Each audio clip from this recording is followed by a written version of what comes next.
Welcome. Welcome to Get Known Be Seen WebTV. It's my absolute honor to be your host for this particular channel. The concept about this, we are dealing with two sort of streams of people. The Get Known Be Seen WebTV is for those people who will like to step up and expand who they are and share it out. So those people who've just got a new book, a new product, new service, absolutely, they'll be on here and I give them an opportunity to share. The other side of the stream is to have expert guests on who will show you and give you tips and techniques on how to leverage who you are, leverage your book, leverage your product, leverage your service, and get up there and be seen. I'm Trish Springsteen. I'm your host for Get Known Be Seen WebTV. It's my absolute delight to have on our episode today, Kurek Ashley. Welcome, Kurek. Hey, Trish. Great to see you again. Great to see you. So let's know a little bit more before we go into our conversation with Kurek. Let's find out who Kurek is, a little bit of background about him. Okay, Kurek has a great business. It's called Kurek Ashley Success International. He also has a #1 international best-selling book called How Would Love Respond? And I'm looking forward to talking with Kurek about both of those aspects. Kurek is considered to be one of the most in-demand, first-class speakers and sought-after success coaches in the world. He is recognized as one of the premier experts in personal and professional development, self-discovery, and peak performance, which is an area we're going to delve into because that's going to help you get up and be seen. His list of private clients include Hollywood film and TV stars, movie directors, producers, and cinematographers, a quintuple platinum rock band, awesome, hit music composers, top business leaders, oil executives in Kuwait, Olympic gold medalists, professional athletes, sports teams, and the list goes on. An absolute eclectic group of people that Kurek helps to get known, be seen. Meeting Kurek, whether it is in person, through his books or his programs, he ignites the desire in you to want to live your life to the fullest, and he powerfully gives you the tools to do it. He has an uncanny ability to connect with every person in the room, and every person in the audience walks away feeling as if Kurek was speaking directly to them. Now that is a powerful, powerful tool to be able to do.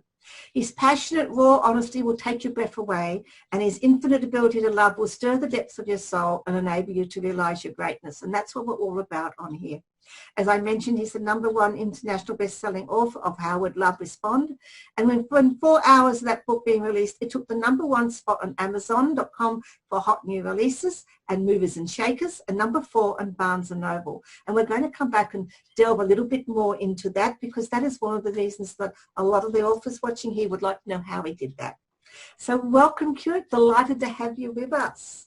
Oh, it's fantastic, Trish. It's been too long since our last interview. Absolutely, and there's been a lot of things happening, including this pandemic, but we will put that to one side.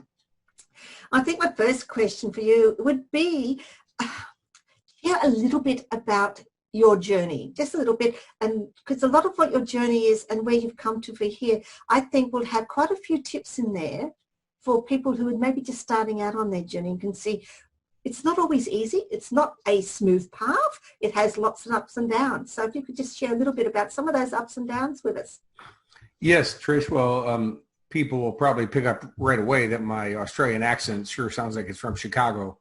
I was born and raised in Chicago, and 22 years ago, I was brought out by a company that asked me to save their business. And they left me stranded in Griffith and never paid me for a year. So I was now homeless in 2 countries, couldn't fly home to be homeless. And so I decided to really kick into gear and do what I do. And one of the things that I've learned, because before the early stages of my life, I used to be a Hollywood actor. I did 38 movies and have some very influential friends, Sylvester Stallone, John Travolta, who really, not only did I get to work with them, became friends and mentors of mine, which I saw that, you know, it's not the most talented actors that work. It's the ones who know how to promote themselves the best. And so it's been one of those things that's carried on. So I started promoting myself here in Australia in those homeless in 2 country days, you know, and I did a lot of media and started doing some free seminars to promote a paid seminar I wanted to do, just to make some money, get myself back on my feet. And at one of those free seminars, I asked the audience, who here remembers the person who stood on the third box at the Olympics? And anybody ever buy your book thinking, oh, gee, how'd you get third? And the girl stood up. She goes, I was on the third box at the Olympics. I said, look, ma'am, I wasn't picking on you. She said, no, what you said was true, and that's why I'm upset. She said, will you take me to win gold at the Sydney Olympics? And so for 2.5 years, I worked with the women's beach volleyball team, the Australians, and took them to win gold medals in Sydney. And since then, it's been a really rocket ride. Obviously, here I'm still living in Australia and a citizen now. But it's really about learning how to market yourself. So McDonald's doesn't make the best hamburger. They just know how to sell the most hamburgers, and that's because they know how to market those hamburgers. Awesome. I think that's a very good point that you've brought out, because when you've got a book or a new product or a service, or you're just starting a business, it's really, you've got to have the credibility. I mean, you've got to have a good quality product to a certain extent, because if you don't, people aren't going to get into it. But it's no good having a product that you think is brilliantly awesome if people don't know where to find you. And right. I talk a lot with my people, because they're sort of like, they'll just stand there saying, pick me, pick me. And there's like 20 more people sitting either side of them saying, pick me, pick me. What is it that we've got? And this is what you're saying is your marketing. So what do you think are some of the things that people could start to do to sort of take them above, like, not just pick me, but, hey, I'm here? Sure. Well, the business is business. So I work with businesses around the world. And with businesses, choose a niche, build a list of people who are interested in that niche, and sell appropriate products to that niche, right? So that's it. And so when, as an author, you go and you meet with publishers and they say, well, who's your book for? The number one answer for amateur authors is, oh, everybody could use this book, which means now you're speaking to nobody, because we're not all interested in the same thing. Still to this day, most people don't know who Anthony Robbins is in an everyday world. People in personal development and self-development do, but that's not the world. And so you can talk to most people about going to a program like Anthony Robbins. They don't know who you're talking about. So it's know who you're talking to, because the more specific you know who it is, you'll know how to communicate with that person. And then instead of trying to sell them what you think they need, sell them what they want, because people don't buy what they need, they buy what they want. So sell them what they want. And the best story I can tell you about that, Trish, is that I used to speak at the Publicity Summit in New York. And you get in front of like 115 top radio and TV producers for all the talk shows. And you get to pitch 2.5 minutes to each one. And most people are going up there talking about their book and how everybody needs it. And they're just getting shot down. And this one really attractive woman, she's in her 40s, wrote a book on eating raw foods. Now, I mean, the subject of eating raw foods, I'm not being judgmental. It's like watching paint peel. It's not a race, and it's the feature. And so she's going up talking to these producers, and they're all shooting her down. Where she comes over and asks me for some coaching help, and I said, give me your pitch. And she said, I go, ma'am, nobody cares. It's boring, I'm not insulting you, but what do people want? Well, first, sex is the number one answer. That's why you watch how many commercials, or I don't even know how men's tools for fixing their car somehow has a woman involved in it, but it sells more. That's why you see the calendars with the beautiful woman sitting on a toolbox. So she goes, but that's not what my book's about. I said, I actually don't care what your book's about. And I'm being judgmental, but imagine, ma'am, you're in your 40s, single mom, you're, got a great physique and figure. How about, how to stay in shape for summer, how to get in shape for summer and stay that way, or how to keep the passion on in your relationship? How many women in your niche would love that? And then one of the strategies is that I recommend to eat raw foods. And by the way, I'm the author of the book called Eat Raw Foods. So it's in your editorial, but you're not trying to advertise. Mm-hmm. And I said, look, man, they didn't bring me out from Australia by accident. Why don't you go to the next 5 producers, try my way of doing it. And if you don't get the result, come over and tell me I'm an idiot. Well, she came over and threw her arms around me. She goes, oh my God, everybody wants me on the show now. That was a game changer. So, figure out what people want and sell them what they want.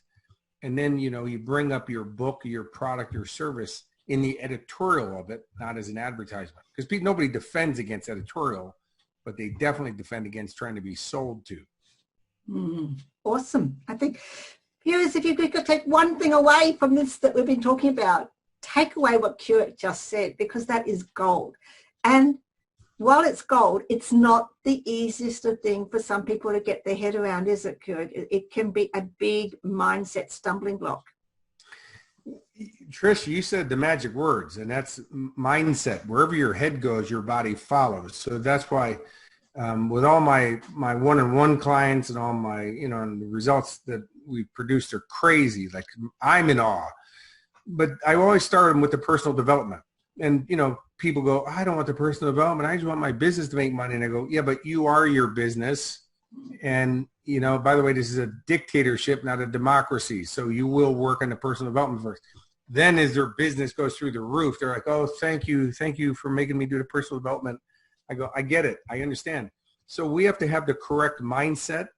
Then we have to develop some new skill sets, not sets, but sets. By the way, the mindset is one of those skill sets. And that's, going to come through education, application, and then follow through, which means you got to test and measure to, fine tune your journey. But that mindset, people, I'm motivated, I'm passionate, great. But if you're not getting the results, obviously that's not the whole mindset, right? One of them is that I'm coachable, I'm moldable, I'm willing to reinvent myself on some levels to produce the result that I want. So Trish, I get it all the time. People, I'm not really comfortable being on video. Well, you might want to build a bridge and get over that if you're the product and you're because, it's not, the book is a book. Why would I write a personal development book when thousands and thousands have been written before? Well, because I wanted to. But as you read in my bio, is within 4 hours, it takes #1. And still to this day, 11 years later, it sells in crazy numbers. I hear from people all over the world about how the books changed their life, but it changes nobody's life unless you sell it to them. That's right. Otherwise you got a living room full of books that nobody bought. Your mom's read it and told you you're the best writer on the planet, but she also tells people that at American Idol and they get out there and they're tone deaf. So it's getting out there and selling it, because why would you do all that work but nobody's bought it? Awesome. Absolutely agree. And that's what tragically to some extent happens to a lot of books with a lot of authors. They pour their heart and soul inside that book, and then it sort of just comes to a shuddering halt because they think, well, I put it all in my pages. People should just pick it up and read it. It's not going to happen, is it?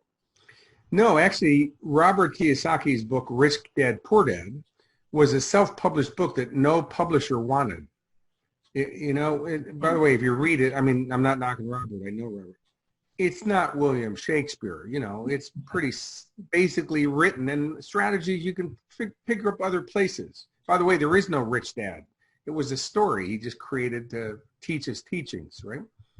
But he actually went to the publicity summit in New York, and Steve Harrison taught him about getting publicity, getting on talk shows again and radio interviews and those things. And that kind of thing where he learned how to market himself. And then Time Warner picked it up, and all of a sudden became Rich Dad, Poor Dad, which all these years later. So as you see, the same book was going nowhere. He learned how to market himself, and the book took off. So I don't care what content you think you're writing. By the way, the Bible is probably one of the best marketed books on the planet. Some people say that Jesus was the most marketed person in his day, because he was the only person teaching those kinds of teachings, but he actually got through to more people. Now, I'm not being blasphemous or unreligious or whatever. It's just that people know him. Most people, they don't know who they are. David Hasselhoff may not be the best actor on the planet, but he's had 3 hit TV shows. And again, I'm not knocking him. No. Look at Kim Kardashian. She's actually an expert in doing nothing, but had a TV show for 12 episodes because she's learned how to market herself. And God bless her, man. If you can get paid for doing nothing, we should all learn from her, which she learned from Paris Hilton, who was a friend of hers, who was, again, a socialite who learned how to market herself. She paid a PR team to follow her around with a camera and get her in the media. That's a self-made celebrity for doing nothing. Well, think how much more you could be if you are actually wanting to market something that actually does something. Absolutely. Well, again, there's, imagine if the best hamburger on the planet learned how to market themselves like McDonald's does. You'll notice McDonald's never really markets themselves on the best hamburger on the planet, but they know exactly who their niche is, and their niche actually doesn't care about that much. They actually raise their customer from kids with the Happy Meal until pretty soon their parents buying the Happy Meal for their kids. That's genius marketing. So if we look and understand that to get ourselves out there, whichever product we are, we need to get over ourselves first and fix our mindset. So what then would be the next sort of couple of steps that you could suggest to some of my viewers as to how they could then take that next step? So they've got the mindset, yes, they're ready to be coachable. And I love the way that you said you've got to be ready to be coachable, because if you're not ready to be coachable and change or be able to try new things, and you're not going to get anywhere. Well, Trish, the years that it took me to write How Would Love Respond, I tried to write 2 other books before that, and basically wrote 8 chapters of one and 7 of the other, and it went nowhere because it was just babbling on paper. I didn't even know what the heck I was doing in those days. So I hired a wordsmith to teach me, coach me on how to structure, right? I attended the publicity summit first before they actually asked me to start speaking there. I learned publication, I learned publicity, I learned marketing, online campaigns. So that whole time I was writing the book, I was developing those other skill sets. And I only go to people who have the results. I don't want to learn internet marketing from a person who does $100,000 a year when there's people who do, $4 million in a month. I'd rather, I might not like the people personally or, how they conduct themselves as a human being, but man, if their marketing works, I can take just that part of it, learn that, and just let the rest go. So learn how to separate the teacher from the teachings. Take what benefits you and leave all the drama and all the story alone. So yeah, you got to be coachable. And still to this day, I have coaches who coach me, not on personal development, but other areas of life that I need the next level for, because they hold you accountable. They give you a different point of view. They're experts in their field of what they do. So you gotta have that. The other thing is, look at yourself as a product instead of you as the person. So when you read that bio, I'm always in awe when you read it, because the human hearing it sounds, wow, that guy sounds pretty amazing. I don't know if I could comfortably say that about myself without feeling a little weird, but as a product, you got to sell the product, because I can't help somebody change their lives or their businesses or anything unless they are in my business, so to speak, right? So they're my client, or they're in the Life Success Club, or they read my book. So it's not only my, I guess my right that I can be successful in life, but it's also my obligation, because if I'm not helping people, well, I'm just part of the problem then. And so many people out there have so much gifts in their heart, and they know they're calling, but they got to get over that selling part. So I look at myself as a product, and I package that product, and then I sell that product. So you're not selling your soul, but you're marketing the product, because anytime people need to make a decision, they need to be influenced, because people are weak decision makers. They can't figure out where to eat tonight. They're, hey, where do you want to eat? I don't know. Where do you want to eat? Finally, somebody says pizza. Everybody's excited because somebody made the decision. So, there's little pieces, but again, this is through consistent spaced repetition, we can start redeveloping and reinventing ourselves, and then make that new level of us a habit where it's not even hard work. I mean, because by the way, Trish, I didn't come out of my mom like this either.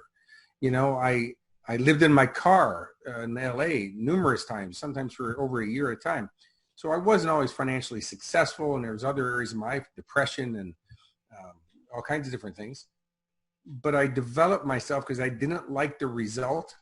And I said, you know what? In order for things to change, I got to change. The world's not going to come find me and find out where I am to make me successful. I got to find my success and reinvent myself to that level, because this is about me.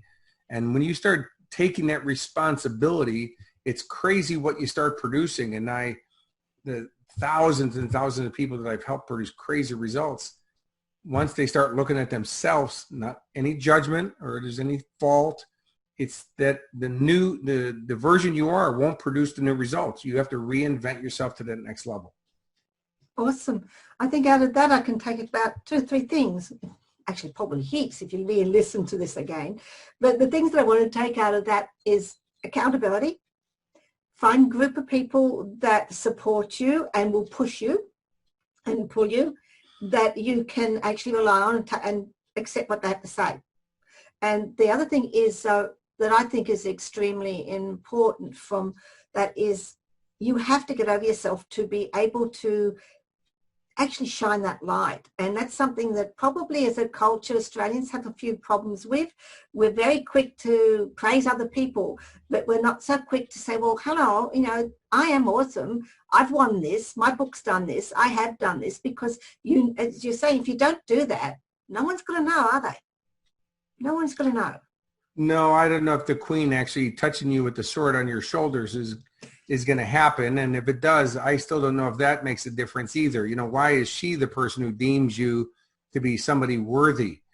The truth is, Trish, is that, you know, for all the people who have that message in their heart, whatever that message is that they know they want to get out there, is there's somebody right now who needs your help. And if you're not out there helping them, they're slipping through the cracks.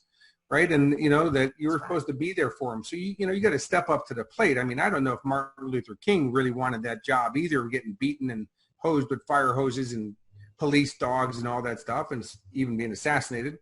But he knew, if I don't do this, it's never going to happen. You know, Gandhi was a lawyer. The last thing he wanted to be was some spiritual leader, you know, who literally freed his country through peace. So, you know, Mandela locked up for 27 years, you know, to become I'm guessing at one point he would have, how easy would it be to go, okay, you know what, I'll stop talking about apartheid and just let it happen. I'll go move to, you know, Kansas. But he goes, no, because my message has to get out there. And so, you know, again, I look at what I do and I realize that, yes, I have to do it because it's in my heart. You can't not know what you know. So you might as well live up to it and step into your power, and know you don't have to be a big ego or anything, but you do know how to market yourself, because otherwise it just fades away. There's a lot of great actors in Hollywood waiting tables. Yes. Nobody will ever see them. And then there's a lot of not so good actors who work all the time. And by the way, there's both of both, but it's the ones who learned how to get themselves out there and market themselves that work consistently and pay their bills and live a good life. I absolutely agree. I say to people, my mentoring clients, you don't want to be selfish. How can you be selfish by not standing up? Because exactly what you're saying, if you don't stand up and share it, then you're being selfish, because that one person who reads one sentence of your book or listens to a few words of what you say could change their life. And if you don't take what I call 60 seconds of insane courage to step up, then you're not going to be reaching those people. So I find that I think that is something that we could hear over and over, that we've got to open our ears and actually listen to what you've said.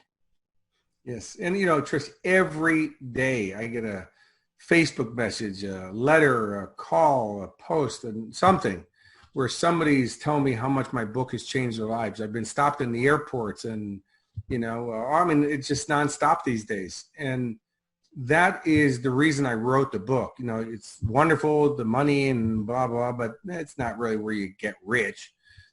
But to people telling you that, man, I keep it on my bedstand and I open it up and every day and there's the right page and whatever. So, you know, it's that's why I wrote it. And my dad cried when I got a publisher and an agent, because he said, I didn't think you could read, let alone write. And that was true. I mean, not that I couldn't read, but I literally had to reinvent myself, re-educate myself, so that not only could I write, but now that I've developed those skill sets, like right now I'm writing my second book, and it's just, man, all those tools are there. So once you reinvent yourself, you never shrink back to the original version. And it also gives you all kinds of new rewards and benefits and stuff that are on the next level that you couldn't even see before. It's amazing. Awesome. Awesome. How did the book change in the period of time when you wrote that book? How have you leveraged that? Just so we can share sort of. Oh, sure. Yeah, just a little bit about how did that leverage and did that change, expand, move what you were doing? You know, Robert Kiyosaki, again, one of the things he said was that the reason he wrote Rich Dad, Poor Dad was to create a profile to sell his game called Cash Flow, right? It was like a $350 game. Now, that's kind of steep for a board game, but see, that's what building profile does, right? Because people would rather buy the named, you know, laundry detergent than the store brand, even though it's the same detergent made in the same factory, but they're marketing to two different customers. You know, some don't care. They go, I don't care. Just give me something to wash my laundry. Other people go, it must clean better. I saw it on TV. Yeah. Right? Now, you also pay more for the one that you see on TV. So the profile is very powerful. And I got to tell you, best-selling author it's weird, but it's right up there with kind of movie star status. People are like, wow, you know, international best-selling author. That's crazy. And I have screenshots of literally how would Love respond over Harry Potter and over The Secret when it was launched. Now, not obviously in overall sales, but in those weeks that it was a bestseller, and that screenshot, that's marketing gold. You know, you can't beat that. So it builds profile. It helps you be deemed as an expert in your field, because people want to be taught by somebody who's not on the same level as they are, that they're a level up, but also relate with where you are. So if you're like Tony Robbins these days, and again, Tony's the first testimonial in my book. I'm honored that he wrote the first testimonial in my book. But he's not really a coach anymore. He's more of a persona that people just go to see him because he's a celebrity, you know, and he's good with that. But for the rest of us, you know, to be viewed as an expert makes you stand out over the crowd. And by the way, the media calls me and says, hey, like I was just on the radio the other day where they call me up and they go, hey, the coronavirus, man, can we get your point of view on how you would handle this with people? You know, that's because I'm deemed as the expert in that, because that's what I do. And the book is a game changer for that. And, you know, I always carry a couple books with me whenever I travel, when it was still legal to travel, those. And one of my little marketing things that I created is always give those books away before you get back, but to somebody that you know is the right person. Well, I've given books away where they bought 25 copies for everybody for Christmas, and flight attendants where the next time I'm on a flight, a bottle of champagne I don't drink, but a bottle of champagne comes back to my seat and they're like, hey, your book changed my life. But it's that energy going out there and the ripple effect, and then people who go to your website afterwards and get a free program or watch your videos. So it's a ripple effect, and you're planting seeds everywhere. It's a must do. Awesome. And that is all about building your expertise and becoming an influencer. If you've listened to what Kurek's saying, it's expertise, influencer, marketing, and stepping out of the shadows. And yep, not always easy, but the results can be absolutely awesome. If you Yes, and Trish, the other thing I'll add is the alternative sucks. Yes. You know, it sucks. So, you know, you got a dream in your heart. And Ricky Nelson, the late rock and roller, who, hello, Mary Lou, you know, Ricky Nelson. When I was 15 years old, I got to go backstage and hang out with Ricky for a couple hours. And he said, when you give up on your dreams, you die. You know, he said, you'll be like the zombies walking around who just got no spark left in their eyes because they just gave up on their dream. And like, what are you here for after that? And he taught me a lesson. He said, kid, you got this crazy energy. You're going to do something big with it. Don't ever give up on it, because you don't want to be one of those zombies. So for everybody listening today is, you know, take his words to heart. Is, you know, at the end of your life, when you're facing death, which, by the way, that sounds a little scary, everything before that is not that scary in comparison. So you might want to pull the stops out and just go for it and reinvent yourself. But then you realize, man, it wasn't as scary as I thought it was. It wasn't as hard as I thought it was. It was just my story playing in my head that said something. So get over the story, because stories create drama glue. They keep you stuck in the story. Awesome. Awesome.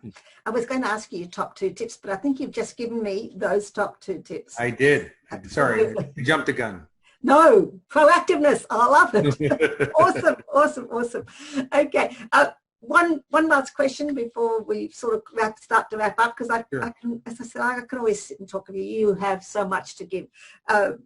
Who's influenced you the most, would you say, in your life and your business? Sure. Well, probably 3 that can come to mind is my dad. You know, he taught me integrity. And he said, you know, because I used to run huge construction sites in Chicago, including the Chicago Post Office, which is a massive thing. And he said, man, when you work for me, there's no nepotism. You're here to make me look good. But he taught me that work ethic. He said that when you show up for the high paying job or the no paying job, that if you say you're going to do it, you go at it so that they always ask you back, right? That's your calling card. And still to this day, you know, that's my calling card, you know, that whatever, you know, there's this marketing thing that people say is, under promise, over deliver. So it looks like you're creating more. And I go, that's like a scam. I would say promise a lot and deliver way more than that. Blow them out of the water. And that was my dad. My mom, because she always believed in me and loved me and always, you know, gave me a unique name to carry through life. And of course, my wife, who, you know, my good friend John Hirschfeld, who I've done like 9 movies with, and he's still to this day Sylvester Stallone's best friend. They were roommates in college together, and I'm still the best of friends. John's a writer and director. He always said, marry up. You know, marry somebody who inspires you to, so they don't let you settle on who you used to be or who you are now, that they always inspire you to be better than you've ever been before. And that's my wife, Erin. And, you know, we do that with each other. So, you know, and John, I guess, is my mentor, my Mr. Miyagi. So I have a group of them, but powerful, very powerful. Awesome. Thank you for sharing. Thank you for sharing, because even with those people, that what you've done is given some my viewers lessons: integrity, trust, loyalty, love. And that's really, I think, the basis of being who you want to be. If you can cover those, then you're going pretty well in whatever area that you want to go in. You have something free to offer my viewers. What was that, Kurek? Yes, well, you know, I have a brand new course that I literally just launched last week. It's about getting through and getting over what's going on with the coronavirus. It's 3 videos, very easy, yet very powerfully transformational. I'm even talking about your finances, even with lockdown and isolation, all these things, is how do you turn it all around? Because anybody can do it, Trish, when everything's going great, but that's not really a strategy. It's to do it when you are challenged. And by the way, there's people right now who are succeeding, and I'm not just talking about hoarding toilet paper and selling it for $50 a roll. It's about how do you do that? Because there's people from every country in the world, every economic situation you talk about, somebody's turned it around and made themselves out of that condition or circumstance. So you're going to learn those strategies. 3 easy videos. It's not a big sales thing, but it's on KurekAshley.com right now, and people are loving it, and the comments we're getting are unbelievable. Brilliant. People, make sure you pop in there, and the link will also be mentioned below this video. So how can people contact you if they want to have another conversation? Or yeah, well, I don't have ESP with all my skills and tools, so if people need help, I don't actually know that unless they write. But my thing is, if you write, I write back. So ask@KurekAshley.com, ask@KurekAshley.com. And like I said, if you write, I write back. I've been pretty well known for that for a long time. Awesome. And I would suggest take those 60 seconds of insane courage. People, don't second guess yourself. If you want to ask Ashley something, ask him. Do that. He's on Facebook and he's on LinkedIn as well. You can contact him on either of those. Thank you so much, Kurek, for sharing some of your valuable time with me today and with my viewers. People, you've been watching Get Known Be Seen WebTV. In this session, we've had Kurek Ashley, who has shared some absolutely gold nuggets for you on marketing, on how to get yourself up there, on how to leverage your book, and how to live a life that you might want to be just aspiring to. Instead of aspire, let's step up and do it. And one of the things that I really would like you to take away from this is don't give up on your dreams. I think that's a really valuable thing that Kurek has shared with you. I'm Trish Springsteen. I'm a creative business consultant. I'm an international award-winning mentor. I'm an international award-winning best-selling author of 16 books. But most specifically here today, I am your host for Get Known Be Seen WebTV. If you would like me to speak on your stages, virtual or real, or want me to MC an event, or even want to work with me, the link's below. You can contact me. I'm on Facebook, Instagram myself, and LinkedIn, and I'll have that there. Most specifically, don't forget to subscribe to the Get Known Be Seen Web TV channel, and that's that lovely little button there. When you go to the channel and the link, you can hit that subscribe button, and that means you will never miss out on an episode, one like we just had with Kurek. Thank you for watching. Until next time, I'll be back with you with more people sharing their tips on how to get known, be seen, and those who have taken the courage to step up and said, hey, look at me. Until then, bye.